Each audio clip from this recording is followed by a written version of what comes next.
A nail-biter finish to a fantastic NBA Finals, and it all ended with another team and country's first championship.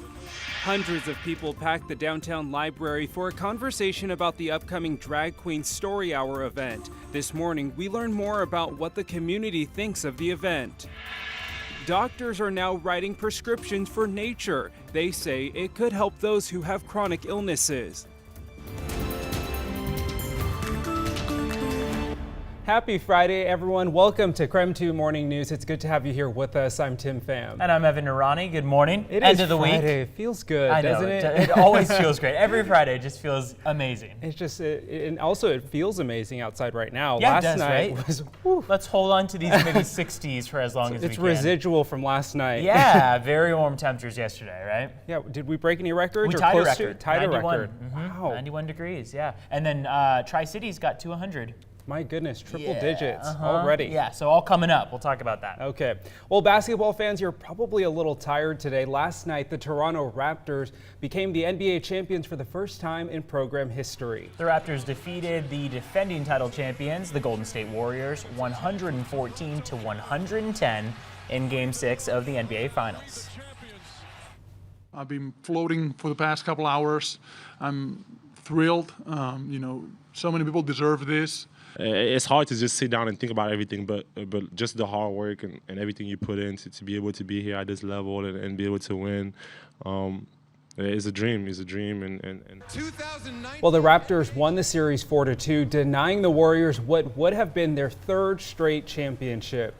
Well, a not so bright moment yesterday. Former Washington State University and current Golden State Warrior guard Klay Thompson tore his ACL in the game last night. Ooh, that's a tough one. So that happened after an attempted dunk that he was fouled on. After laying on the floor for several moments, he was helped off to the locker room. He came back to shoot his free throws from the foul to a roaring applause from the Warriors faithful. Yeah, he made both free throws before being taken back to the locker room again.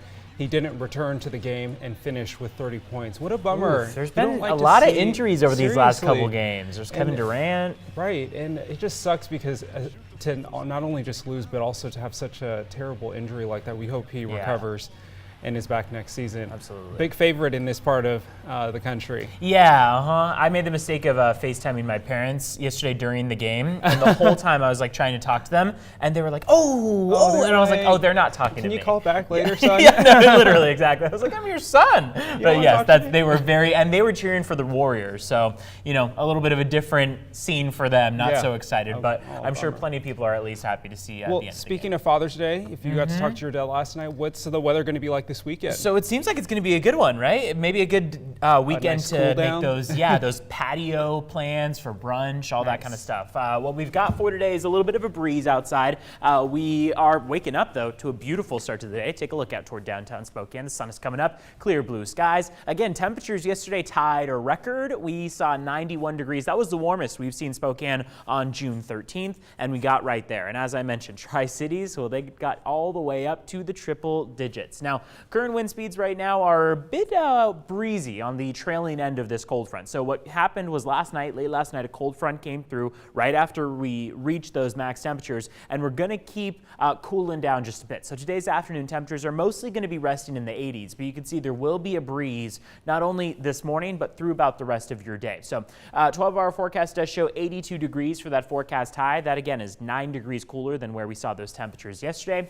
Sunny skies all the way through the day, and for that weekend forecast, as Tim mentioned, Father's Day on Sunday, looking very nice. 85 degrees for that afternoon high. We've got still a little bit of a breeze sticking with us through most of the weekend, but at least sunny skies through it, mid 80 degree temperatures, and just clear and dry conditions continuing on. So pretty nice forecast overall, and going to continue to stay that way, not only through the weekend, but likely through the beginning of next week as well. I'll send things back to you, Tim.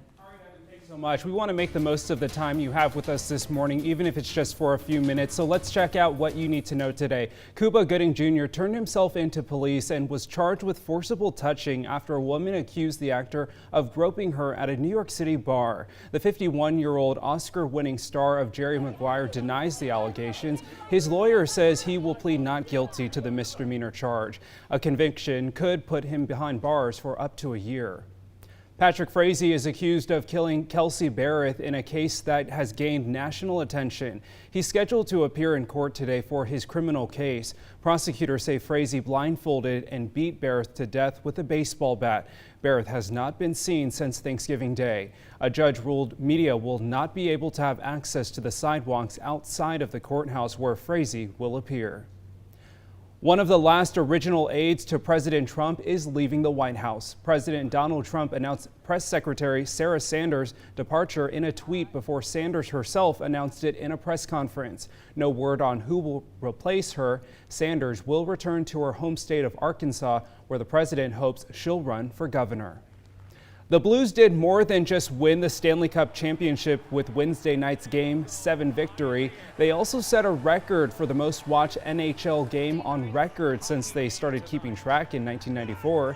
The highest number of viewers was from 10:15 to 10:30 when 10.4 million people tuned in. My goodness. Those numbers also don't count the massive watch parties. The 41.8 rating in St. Louis beat the ratings for this year's Super Bowl and was the third highest local rating for an NHL game.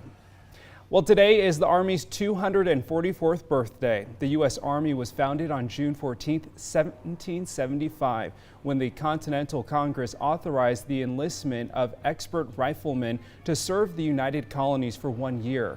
On this day, we would like to send a huge thank you to all who serve and for all those who have served in the Army. Well, the Spokane Public Libraries plan to host 2 Drag Queen Hour events in June to answer questions and address community concerns that have arisen in recent weeks. The library hosted a panel discussion last night at the downtown branch, and the panel spoke on issues ranging from what is drag to why the story hour exists. Our Casey Decker was at that meeting last night.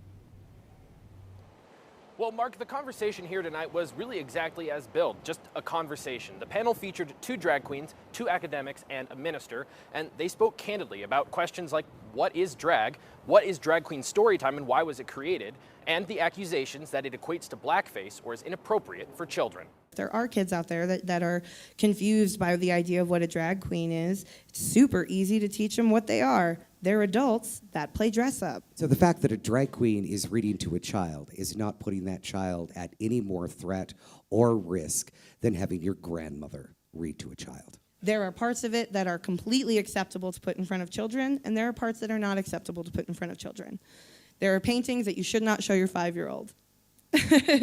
There are drag performances that you should not show your 5-year-old. I find it offensive that anyone would tell any person out there, you are not allowed at a public library. We as queer people have every right to exist outside of adult spaces, and we have been pigeonholed into those spaces, and now we're being told we're not allowed to leave them. And I'm here to say that that stops now. We want these beautiful children to learn the beauty of all people and the diversity of ways of living in this world. You don't have the right to tell me that I could not bring my children and my grandchildren to this institution of learning.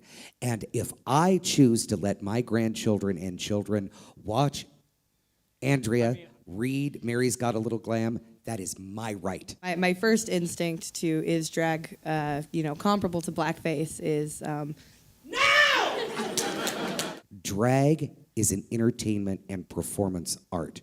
We are not making fun of anyone other than possibly ourselves. And I am sick to death of being told that I am appropriating my own gender because the performance art that I choose to do doesn't make sense to you. It will remain a safe event, and I would love for those that are planning on attending the counter-protest to please understand that we are vehemently nonviolent. Now, of course, this panel here tonight was just preceding the actual event. The first one of these Drag Queen Story Hours is this Saturday at the South Hill Library. The second one, the following Saturday here at the Downtown Library. And as you just heard, we are expecting protest and counter-protest at those events. Mark? Well, thanks so much, Casey. They are expecting protests and counter-protests at the event. Well, now more and more doctors are now writing prescriptions to get patients with different health conditions to enjoy nature. KREM 2's Kira Alfalin is in studio this morning to explain why this movement is growing. Good morning, Kira. Yes, good morning. Well, for years, doctors have urged patients to take walks in nature and get fresh air, but now they are writing out prescriptions. And it all started with Park RX, a nonprofit dedicated to decreasing the burden of chronic disease. According to Washington State Parks, which has partnered with Park RX, more than 100 million Americans suffer from chronic disease, and more than 2/3 suffer from obesity, which often leads to chronic disease.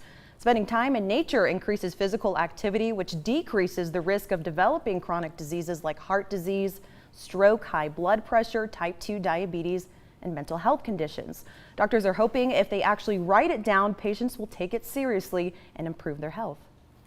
Actually writing it down for people has been shown to make a difference in whether they do it or not, rather than just saying, hey, you should go outside, you should get more exercise. You just go outside and you get that feeling. You walk into a forest, you walk next to a river, you walk in the trees, and you just feel human again. Park RX doctors can actually prescribe specific parks and other nature areas after talking with patients and finding out their interests. This is an example of what a nature prescription might look like. You can see the doctors note specific locations and tell patients how long and how often they should be out in nature. If any of you watching are doctors and would like to start doing this, we will have a link up on our website soon at krem.com. All you need to do is register with Park RX and watch a short video on how to prescribe parks to patients in a clinical setting. Tim? Kira, thanks so much. Happening today since Spokane Public Schools finished the school year yesterday. Today marks the first day of summer break, and to celebrate, the Loof Carousel at Riverfront Park will be offering free rides from 11 this morning until 2 this afternoon. People are encouraged to enjoy the summer sunshine and chances to win free giveaways. Well, the time now is 5:11. A 4-year-old boy had a sweet tooth that he couldn't ignore and took matters into his own hands. And take a look outside. We are off to a start of the day that is beautiful. The sun is making its way up right now, and we are going to be warming up once again, but not quite to the range where we saw temperatures yesterday, just a few degrees cooler.